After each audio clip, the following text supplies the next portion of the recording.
Senhor.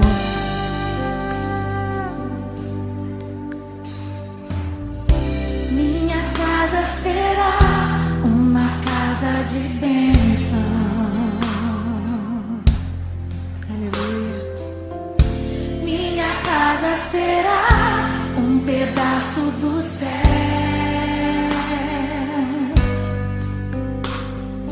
Nela estarão reunidos adoradores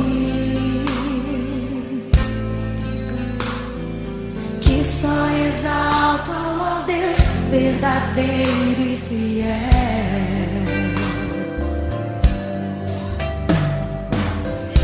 Minha casa será reconhecida como um lugar de milagre e oração,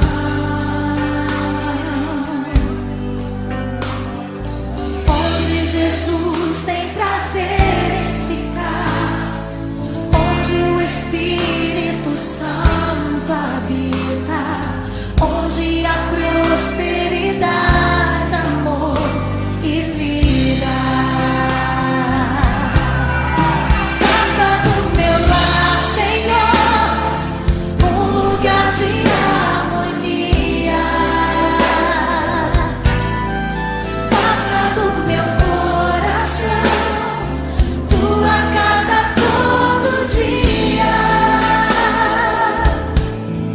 Esteja à vontade pra ficar e nunca mais partir,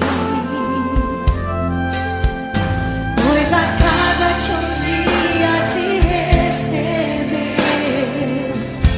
nunca mais saberá viver sem ti. Nunca mais, Senhor. Oh Deus, Tu és necessário em minha família, Tu és indispensável em minha casa, Pai. Seja bem-vindo ao meu lar, Senhor. Aleluia. Minha casa será reconhecida. Minha casa será reconhecida. Eu creio. Como um lugar de milagre e oração,